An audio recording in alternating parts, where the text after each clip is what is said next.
Prazer imenso estar com você. Sou o pastor Léo aqui de Belo Horizonte.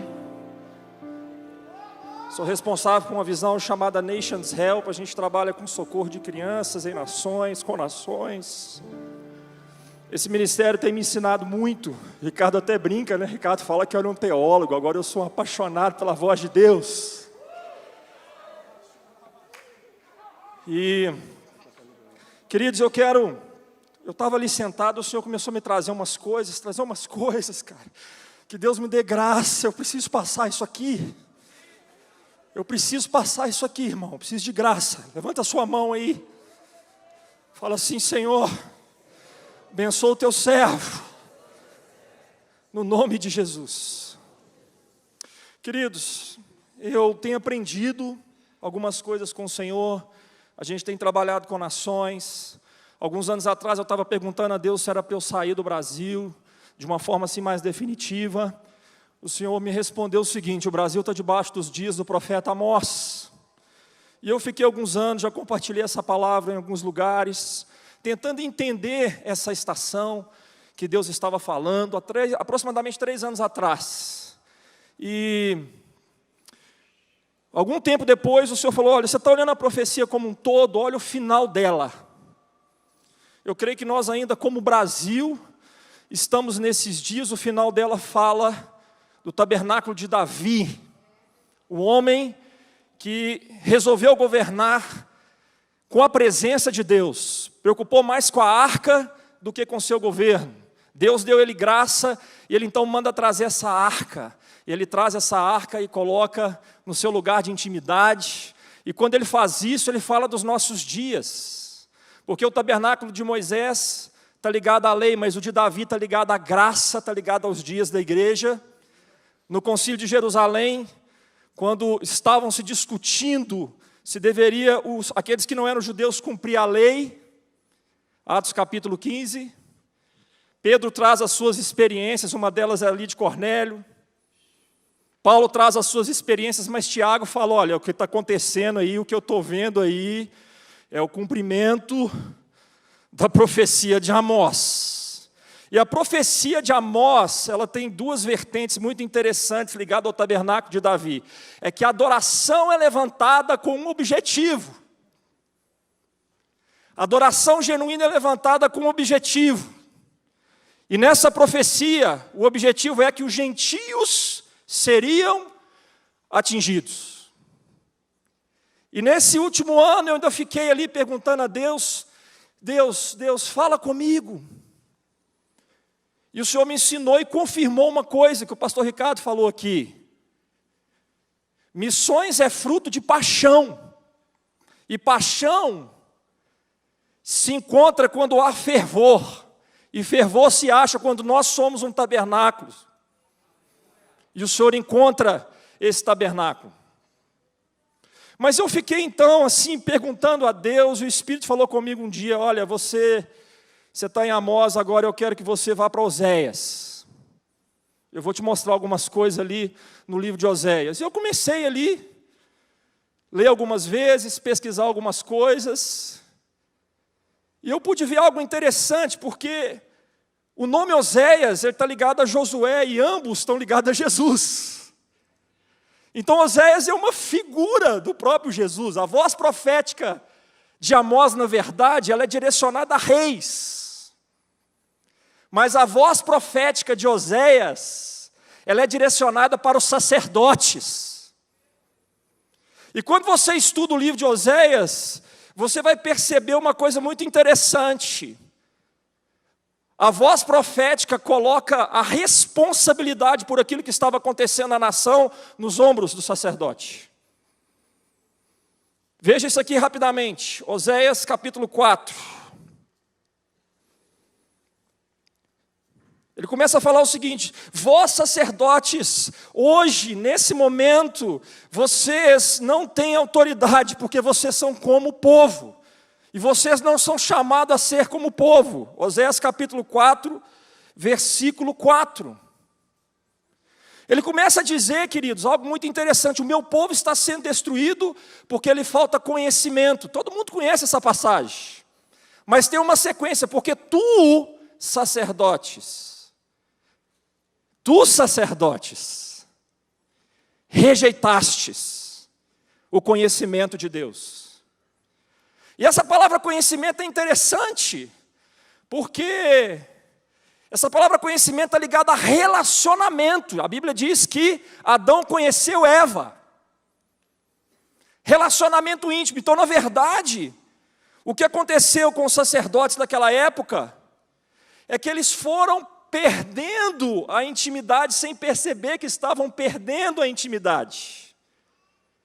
E a adoração então começou a ser contaminada, fruto de uma decisão lá atrás de Jeroboão I, que resolveu colocar no Reino do Norte uma falsa adoração, com medo que o povo descesse ali no sul, quando houve o repartir de Israel em 2 reinos. Mas eu estava sentado ali, e o Espírito falando comigo, eu resolvi casar com a minha noiva. Ela era Gomer. Eu casei com ela. E está um tempo agora dela se tornar amável. Eu tenho uma expectativa que ela se torne amável.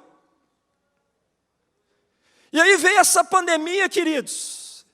Ela veio sobre a nossa nação. E é interessante que essa voz profética, Oséias capítulo 1, versículo 1, começa falando de casa. Começa falando de coisas simples. Começa falando de família. E essa voz profética usa essa essência para trazer uma realidade espiritual. E ela vai caminhando da família de Oséias para os sacerdotes. E aqui tem algo, queridos. E por que Deus nos colocou? Entenda. O Espírito falava comigo ali. A grande questão, a grande chave de uma estação é você terminar essa estação bem. O Espírito falava comigo. Fala com meus filhos. Eles precisam terminar essa estação bem. A grande chave, queridos, não é você começar bem. A grande chave é nós terminarmos bem. A expectativa que o Senhor tinha para Israel naqueles dias, e que o Senhor começa a trabalhar através da família, era que através da voz profética de Oséias houvesse uma restauração. E aqui, queridos, eu creio que esse é um dos motivos pelo qual o Senhor permitiu que nós entrássemos nesse último ano numa estação mais dentro da nossa casa. Aqui está o motivo pelo qual o Senhor permitiu que nós adentrássemos mais para dentro. E eu repito, a chave é se você passou por essa estação bem e se você está terminando essa estação bem. Por que Deus permitiu isso? Porque a estação que está adentrando, querido, escute, você que conhece a Bíblia, você sabe disso. A estação que está chegando agora, e agora não é só uma questão de Brasil, agora é uma questão mundial. Nós estamos numa dor de parto, mundialmente falando. Mas essa estação que está adentrando agora vai pedir para a igreja do Senhor um alinhamento por dentro mais significativo. E que alinhamento é esse? O que tem significado para Deus? Que alinhamento é esse? Um alinhamento dentro das nossas casas e intimidade com Ele. Eu creio que o grande avivamento virá nesses dias, começando dentro das nossas casas. Muitos de nós não tínhamos tempo para Deus, sim ou não? Muitos de nós estávamos envolvidos em várias coisas, nos envolvemos em várias coisas. E nesse envolver sem perceber, muitas vezes nós corremos o risco de perdermos a nossa essência. Mas Deus nesses dias, como foi cantado aqui, como nós adoramos aqui, Deus nesses dias quer nos restaurar na nossa essência. Essência. E nessa essência são dias que a nossa casa precisa ser alinhada por dentro. Quanto tempo você tem gastado com Deus lá na sua casa? Você tem vida diária na palavra? Você tem vida com o Espírito Santo? Você prioriza esse relacionamento? Você anda dessa forma? Abra sua Bíblia rapidamente ali em Oséias. O Senhor então tem uma expectativa de restaurar Gomer. Gomer era mulher de Oséias. Eu casei com ela. Eu chamei ela para ela ser só minha. Eu tenho ciúme dela. Eu não quero dividir ela com nada, com ninguém. Eu não sou homem que aceito corações divididos. Quem está entendendo o que eu estou falando? Eu não quero dividir com esse mundo. Eu não quero dividir com as coisas. Oséias capítulo 2 começa a revelar como é que Deus atrai Gomer. E começa a trazer aqui o coração dela. Olha o versículo 2, 5. Pois sua mãe se prostituiu, aquela que os concebeu, ouve-se torpemente, porque diz, irei atrás dos meus amantes, que me dão o meu pão. A minha água, a minha lã, o meu vinho, o meu óleo e as minhas bebidas. Mas olha o que Deus responde para ela. Versículo 8. Ela, pois, não sabe que eu é que lhe dei o trigo. Gomer queria pão, mas para aquela estação, Deus falou para ela, você não tem pão. Do jeito que você está, não tem pão, tem trigo. Porque eu estou te atraindo. O que significa isso, queridos? Revelação só vai vir para aqueles que têm a disposição de buscar na palavra intensamente os detalhes, ter tempo na palavra, que não aceita mais receber pão pronto, mas que vai transformar a revelação que Deus tem dado para você. É tempo de um relacionamento na palavra individual dentro das nossas casas se levantar, queridos, para a próxima estação. É tempo de você pegar o trigo, colher o trigo. Tem um processo aqui. Colher o trigo, tirar ali algumas folhas, debulhar, prensar, fazer a farinha. E aí Deus vai dar a revelação. Então essa estação é uma estação de restauração, por isso o Senhor nos colocou dentro das nossas casas, mas eu repito, nós estamos sendo aprovados nessa estação, nós estamos terminando bem. Não para por aí não, olha aqui, ó, ela queria água, mas Deus tinha vinho. Uau! Água também fala da palavra, mas vinho fala de aliança. Vinho fala de casamento. Vinho fala de alegria. É uma estação, queridos, que Deus quer transformar água em vinho na sua vida. Ela queria água, mas Deus tinha algo muito mais saboroso, muito mais real, muito mais verdadeiro. Entenda esses dias. Ele está nos chamando para restaurar a aliança com Ele novamente, a intimidade com Ele novamente. Ele quer pegar a água da sua vida e transformar em vinho. Sabe quando você está ali com a palavra, você está na intimidade com Ele, você gasta horas, e às vezes tem aquele ambiente ali de sequidão, mas você insiste, e você ora, e você jejua, e você adora, e de repente vem um sopro. Uau! O dia que eu vi essa palavra aqui, queridos, eu tive alegria. Eu tive gozo, o vinho fala de casamento. Eu lembro que próximo do meu casamento, se teve um cara que esperou, fui eu. Pela graça de Deus. Minha esposa, eu não sei se ela está ali. Eu ganhei do Ricardo, queridos. Mas eu esperei muito tempo. E eu lembro que eu fiz uma oração assim um dia. Eu ajoelhei assim, Senhor, estou esperando há tanto tempo, está ficando difícil, Senhor. Senhor, eu já estou orando aquele versículo, a esperança adiada adoece o coração. Já estava dessa oração já. E eu lembro, queridos, que o Senhor me deu um sonho à noite. Eu tomava vinho. Vinho. E eu estava alegre. Toda vez que você restaura a aliança com o seu Deus, não há felicidade, há alegria. Nós estamos entrando numa estação, queridos, que no nível natural pode significar algumas perdas. Mas no espiritual pode significar uma promoção. Está entendendo isso aqui?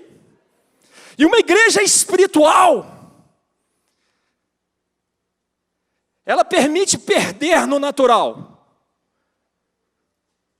porque ela vai sendo impulsionada, e ela vai vencendo no espírito, e esse estilo de caminhada vai nos levando a sermos aprovados diante de Deus. Não para por aí não. Olha aqui, queridos, Gomer queria lã, a minha lã, é a minha lã.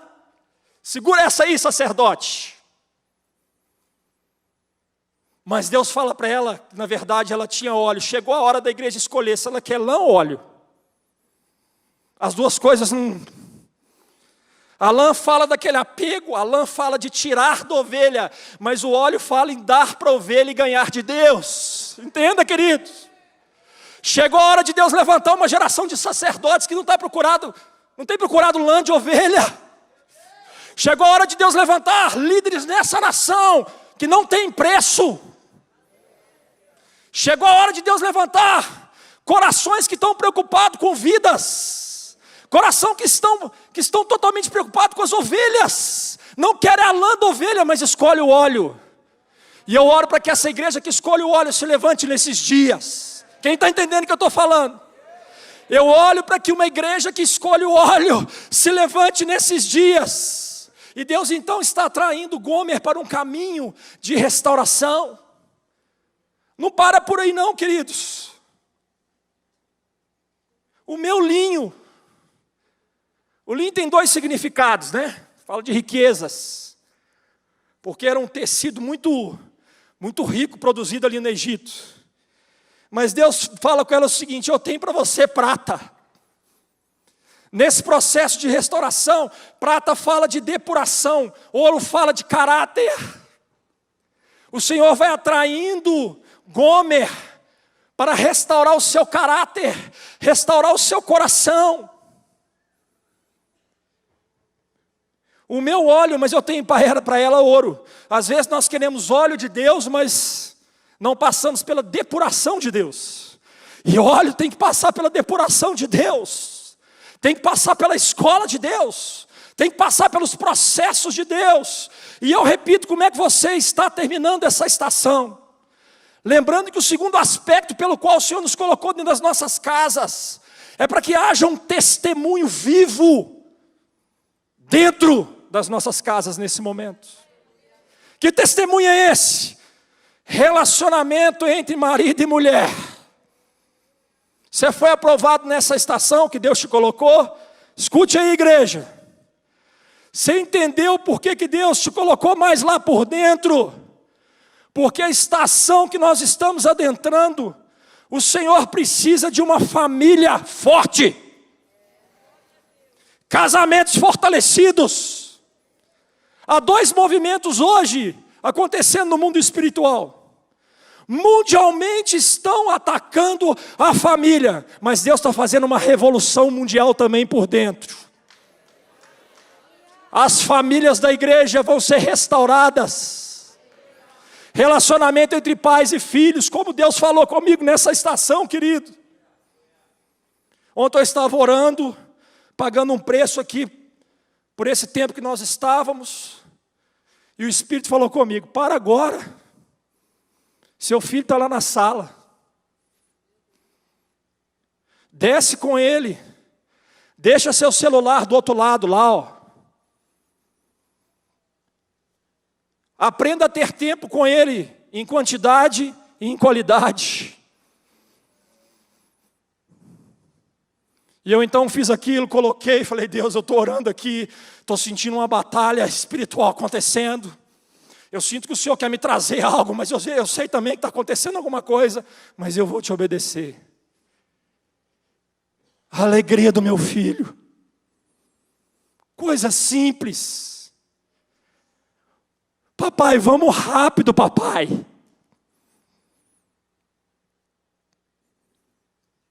Nós estamos falando aqui dos morávios, sem saber que o pastor Ricardo ia colocar. Eu estudei os morávios esse ano inteiro, estudei história de missões, cara, é um negócio impressionante. É impressionante. Eles foram perseguidos por 100 anos, você sabia disso? Perseguição começou no ano 1400. O líder deles, na República Tcheca, se eu não me engano. Deixa eu contar detalhes, querido, já que nós estamos nesse aspecto aqui, deixa eu contar alguns detalhes interessantes. E anteontem eu estava com uma pastora muito amada, a pastora Ângela Valadão, e ela me falou uma coisa que eu falei: meu Deus, o Senhor está me dizendo alguma coisa. Olha que coisa interessante, queridos. Eu não sei se você sabe, os morávios, eles foram a primícia de missões. Antes de começar missões na reforma. Eles viveram uma geração na frente daquilo que Deus iria fazer. Olha que coisa interessante, queridos, preste bastante atenção. Os morávios foram os primeiros protestantes a colocar em prática a ideia que a evangelização dos perdidos é dever de toda a igreja. Eu tenho falado de missões em algum lugar, e eu vou repetir isso aqui. Queridos, missionário não é um cara que não deu certo, não. Missionário é uma pessoa que deu certo. Agora eu quero falar para você, se você não entendeu isso ainda. Toda a igreja em Cristo Jesus, ela é sacerdotal agora. Nós não estamos na ordem levítica. Eu não herdo mais a autoridade, eu conquisto a autoridade. A minha ordem é a ordem de Melquisedeque. E Melquisedeque está relacionado aos gentios. Mas toda a igreja agora é missionária. Se você nasceu de novo, se você tem o Espírito de Deus dentro de você, querido, se você não está entendendo que você tem uma responsabilidade com aquilo que está no coração de Deus, você precisa de um realinhamento. Quem está entendendo o que eu estou falando? Eles já entendiam isso há muitos anos. Eu tenho falado, queridos, toda a igreja precisa se envolver com aquilo que está no coração de Deus. Atos capítulo 1 fala: e recebereis poder quando desceres sobre vós o Espírito Santo, e sereis as minhas testemunhas. Toda a igreja, eu não sei como é que você vai se envolver, mas eu tenho uma certeza no meu coração: se Deus achar um coração adorador, é impossível.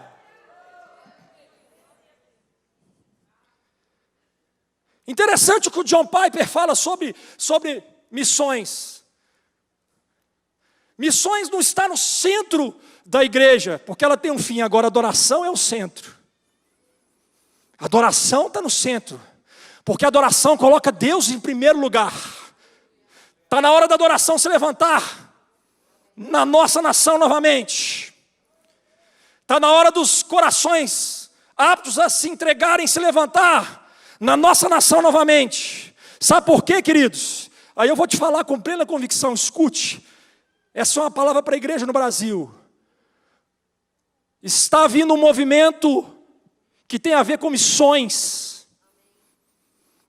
O Brasil ainda não cumpriu as suas palavras proféticas relacionadas a missões. Há 2 anos atrás, aproximadamente, o Senhor falou comigo: glória a Deus, você está cumprindo aí o que eu te pedi para você fazer. Nós trabalhamos com socorro de crianças que estão morrendo, glória a Deus. Mas agora eu quero que você fique atento, porque está chegando uma estação, é uma estação de preparação para envio. Guarda essa palavra, preparação, repete comigo, preparação para envio. Mas a maneira como a igreja brasileira se posicionar agora em adoração, e essa promessa eu creio que ela é condicional, vai liberar o cumprimento ou não. Por isso, queridos, a adoração precisa ser levantada. É o grito aqui do livro de Oséias, porque quando a adoração ela é levantada, a paixão é renovada. E missões é fruto de paixão. Missões não é um método. Missões é fruto de um coração apaixonado, um coração entregue, um coração envolvido. A história dos moravos, queridos, antecede a reforma, conhecida como Unitas Fratum, e a unidade dos irmãos. Esses cristãos da República Tcheca foram seguidores do mártir John Hus, reformador antes da reforma. Ele foi martirizado em 6 de julho de 1415. Em 1960, um rei católico inicia uma perseguição na guerra entre a Morávia, República Tcheca, e a Boêmia, com decapitações, prisões e trabalhos forçados, queima de materiais, onde houve uma dispersão de 16 mil famílias, repentinamente se tornaram refugiadas. Durante 100 anos, buscavam fugir da perseguição. Tornaram uma poderosa rede de cristãos clandestinos, organizada em pequenas células. Em 1722, um pequeno grupo deles, à procura de algum lugar seguro, estava à procura de algum lugar seguro. Quando cruzaram a fronteira da Alemanha, ouviram falar, eu acho que o termo aqui é Hembit, pequena faixa de terra na propriedade de Nicolau von Zinzendorf. Pediram permissão para ficar ali. Zinzendorf, ele era um homem convertido e ele começou a discipular aqueles homens.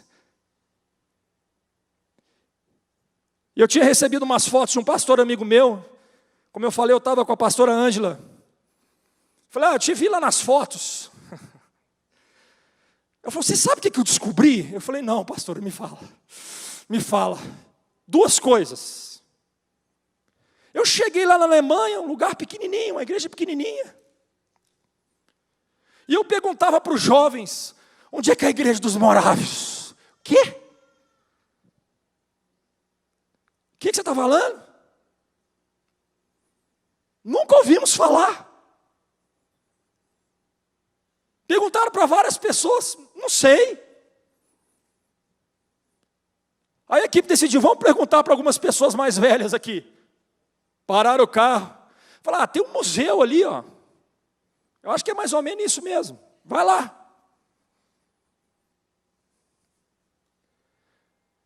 Cem anos de avivamento fluiu daquele lugar. A segunda coisa que me impactou tem a ver com essa palavra de Gomer. Receba aí. As reuniões de oração começaram uma torre de oração que durou 100 anos. Eles decidiram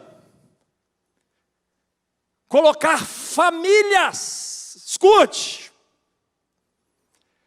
liderando a torre de adoração e de intercessão. Não era só o pai que ia, não era só a mãe que ia, mas e o pai, e a mãe, e o filho, e a criança. Está na hora de famílias fortes se levantarem no meio da sua igreja. Está na hora das reuniões de intercessão e adoração começarem dentro das nossas casas. Quem está entendendo o que o Espírito está falando aqui nesse dia? Está na hora, não é tempo mais de ficarmos distraídos. Eu fiquei impactado com isso, queridos, porque era o que Deus estava me mostrando aqui. Aqui é uma chave daquilo que Deus vai fazer espiritualmente.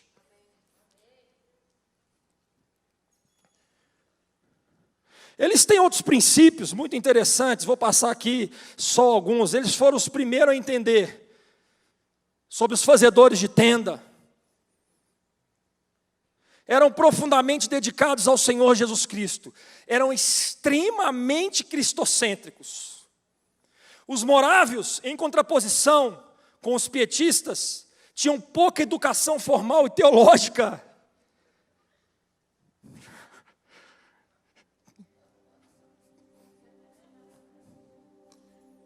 Quem está entendendo o que eu estou falando? Criaram a estratégia missionária dos fazedores de tenda. O missionário trabalha para se sustentar no país. A obra missionária dos morávios se baseava nisso. Além do mais, uma vila de 600 moradores poderia sustentar 200 missionários?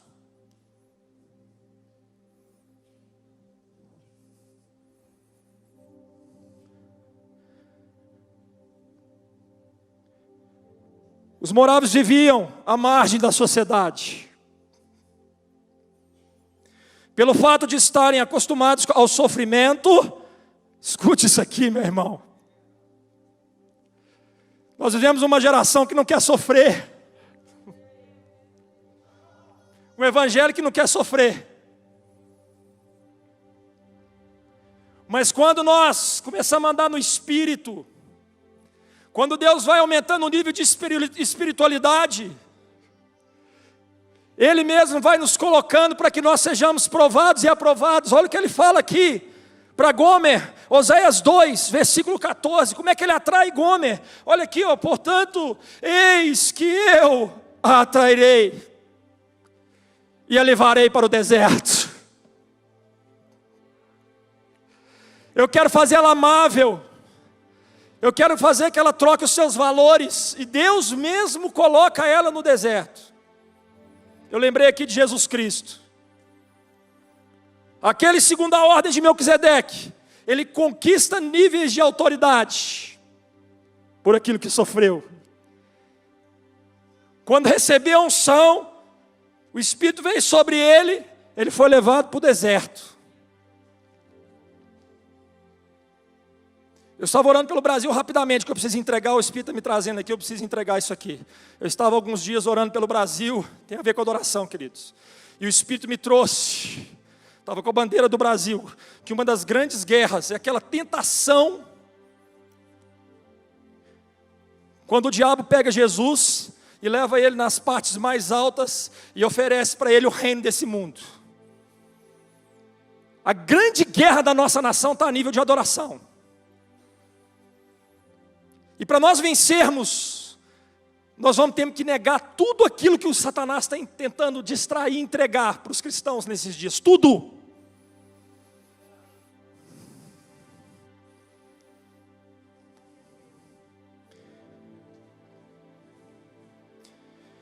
Eles ministravam aos rejeitados da sociedade. Poucos missionários arriscavam partir para lugares como Honduras ou Nicarágua naquela época. Eles se dirigiam às almas receptivas, pelo fato de crerem ser o Espírito Santo, o missionário primário. Total dependência do Espírito Santo.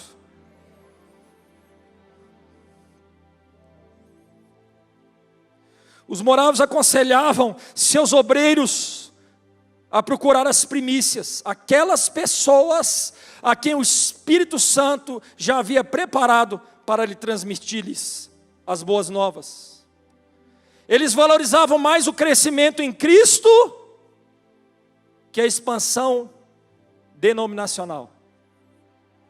Que vem essa realidade sobre o Brasil. Ora aí. Senhor, tira do nosso coração qualquer coisa que não seja cristocêntrica. A obra dos morávios era regada de oração. Quando o avivamento espiritual ocorreu em 1727, começaram uma vigília de virada de relógio de 24 horas por dia, 7 dias por semana, 365 dias por ano,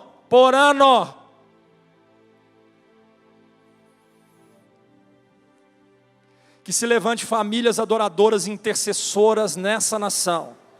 Queridos, uma outra palavra profética que Deus me liberou agora no final do ano. Preste atenção. Eu me vi numa situação espiritual e vi algumas resistências e ataques contra a minha vida. E o Espírito falou comigo, presta atenção como é que você vai reagir.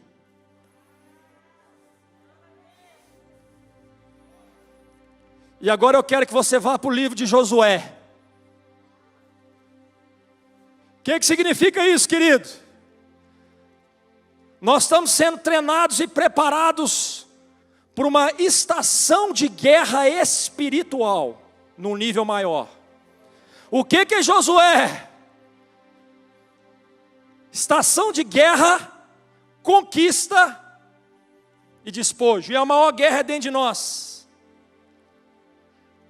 A grande guerra agora vai ser do Espírito em nós, contra o nosso eu. E a grande conquista vai ser dentro de nós.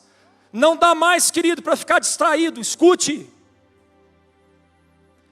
isso. Não é uma estação para você andar distraído. Qual é uma das grandes chaves de uma estação de guerra? É a vigilância. Qual é o paralelo de Josué no Novo Testamento? Efésios, talvez Hebreus. E Efésios fala que nós precisamos ser fortalecidos constantemente no Senhor. Efésios capítulo 3 diz, queridos, vai lá rapidinho, é muito lindo isso aqui, queridos, você vai ser edificado. Quem está sendo edificado aí? Quem está recebendo? Quem está entendendo que nós precisamos fechar uma estação bem? O que está acontecendo no mundo tem muito a ver com a igreja, queridos. Tem muito a ver com a noiva. Entenda que o que Deus quer fazer na terra muitas vezes se manifesta primeiro na igreja. Eu sou apaixonado pela voz de Deus, porque eu sei que o Espírito está falando às igrejas, é na igreja. Eu sei que a igreja é a chave, mas os nossos ouvidos precisam estar atentos. Quem está entendendo o que eu estou falando? Sabe, queridos, Efésios capítulo 6, olha aqui, ó. Quanto ao mais sede fortalecidos no Senhor, versículo 13. Portanto, tomai toda a armadura de Deus, versículo 18. Como? Com toda oração e súplica. Orando, olha isso aqui, queridos, em todo tempo, no Espírito. Recatalabassara lamachai. Que se levanta uma geração de pessoas atentas. Que se levante homens, como foi falado aqui. Deus está passando revista à igreja dele, para que ele encontre homens com H maiúsculo e mulheres com M maiúsculo. Quem está entendendo? Homens espirituais. Quando Paulo começou o seu ministério, se você ler Gálatas capítulo 1, ele sumiu de 11 a 14 anos. Ele fala lá o seguinte: eu não recebi o evangelho de homens, eu não procurei os apóstolos, mas eu fui levado para as regiões da Arábia, deserto. Depois eu voltei para a Síria. Síria fala de lugares de orgulho. Deus precisa quebrar o nosso orgulho para nos usar. Enquanto Ele não quebrou o orgulho do apóstolo Paulo, queridos. Depois eu fui para a região da Cilícia. Está falando do que ali? Da sua origem. Ele precisava alinhar sua família, sua casa, sua origem. Ele era daquela região.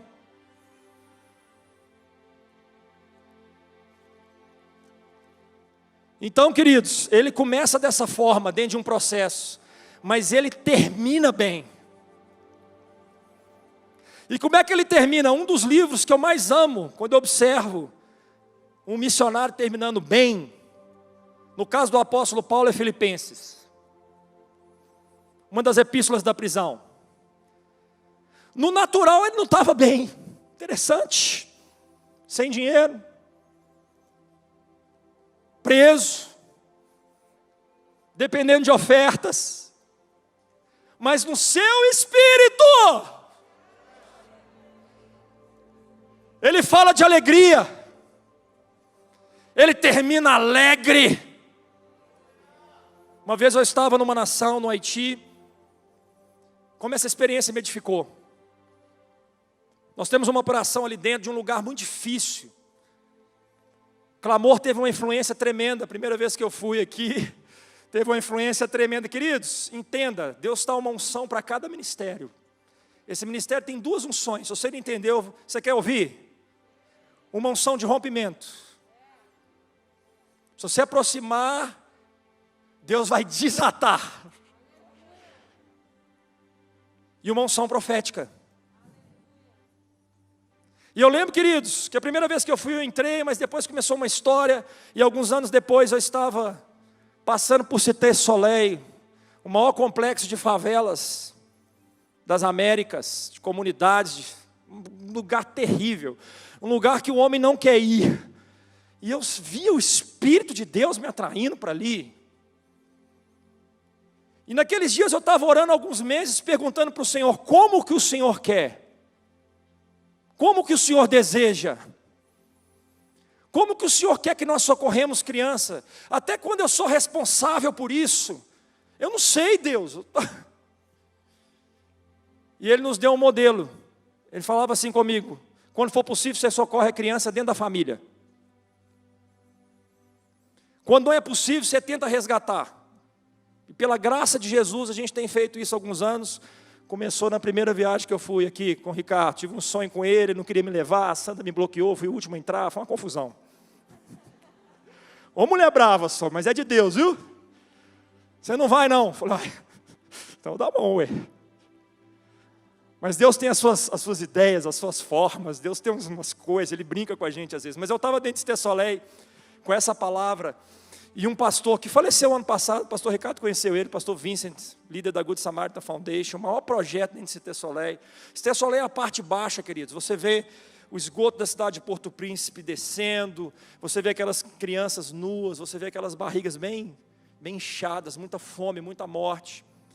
O Haiti, neste momento, está voltando a ser dominado em várias áreas pelas gangues. A gente tem um trabalho hoje lá dentro, por fé. Uma missionária já de idade, assim, ouviu o Senhor, a última pessoa que eu achava que Deus ia.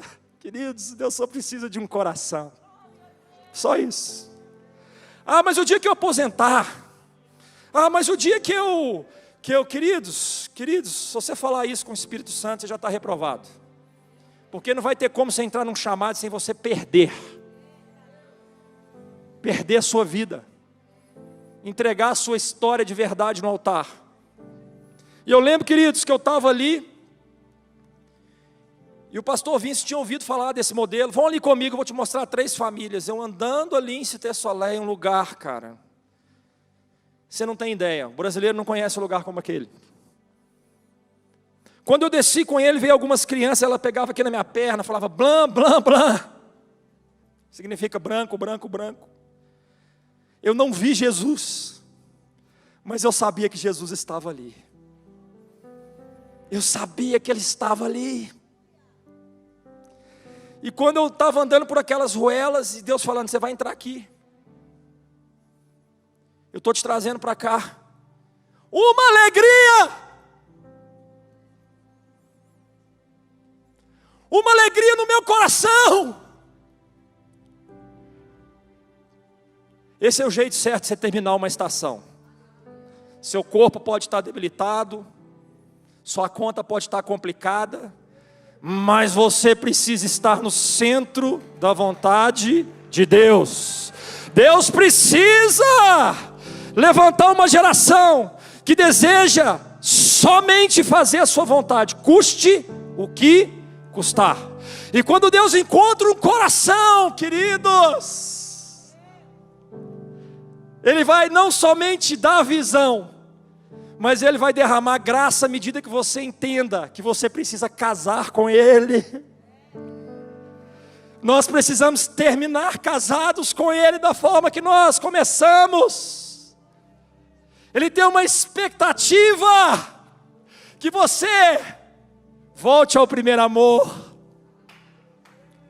Ele tem uma expectativa que você termine, escute, com a sensação que o apóstolo Paulo, preso em Filipos, teve, e que por 16 vezes ele falava: alegrai-vos, regozijai-vos no Senhor. O seu corpo estava abatido, mas o seu espírito estava alegre. Que venham oposições, mas que venha também toda a graça de Deus nesses dias sobre a igreja brasileira, de forma que ela entenda que ela precisa casar de novo com Ele, precisa ser amável novamente com Ele. Resumindo, queridos, de tudo que eu falei,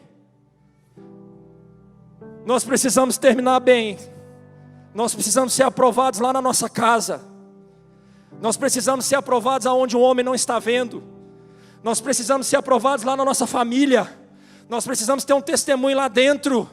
Nossos filhos precisam ser treinados, nossa casa precisa ser uma fortaleza para os dias que virão. Entenda isso.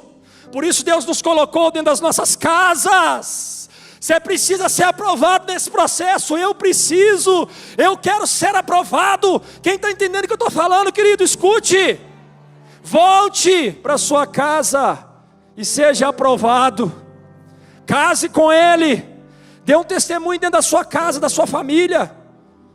Nós precisamos alinhar um odre. Nos últimos dias eu derramarei o meu espírito, e Ele restaurará, Ele alinhará o relacionamento entre pais e filhos. Uau! Esse exército está sendo levantado hoje, e ele vai ser conhecido não tanto talvez diante dos homens, mas ele vai ser conhecido diante dos principados e potestades que estão assolando a nossa nação. Fique de pé. Senhor, nos ajude a terminar bem essa estação. Nós nunca, escute isso aqui, querido, você nunca entra numa estação forte, uma nova estação. Se você estudar mudanças de estações na Bíblia, você nunca vai entrar forte. Você não pode estar forte aqui. Nós estamos no meio de uma mudança de estação a nível mundial. Entenda. Não é hora de você estar forte no natural, é hora de você estar fraco no natural para se fortalecer no espiritual. Está entendendo isso aqui, queridos? Os cristãos ali de Hebreus, já estou terminando, Ricardo. Os cristãos ali de Hebreus, eles tinham um ambiente muito complicado quando aquela carta foi escrita. Fala de uma provação no longo prazo. Eles estavam sendo perseguidos pelos judeus, e eles estavam sendo perseguidos pelo Império Romano. E alguns começaram a desfalecer na fé, perderam muitas coisas. Mas há um grito no livro de Hebreus, há um grito que eu quero terminar dando esse grito aqui: os sacerdotes precisam se levantar. Os sacerdotes precisam se levantar, entrando até no Santos dos Santos, Hebreus capítulo 10, o novo e vivo caminho, Hebreus capítulo 12, olhando firmemente para o autor e consumador da nossa fé. Quando eu olho firmemente, eu sonho com os céus, eu me conecto com os céus, e Deus derrama graça, e Deus derrama força para os nossos dias. Que se levante os sacerdotes no meio dessa geração, que se levante os sacerdotes no meio da igreja brasileira, no nome de Jesus. Aplauda Ele.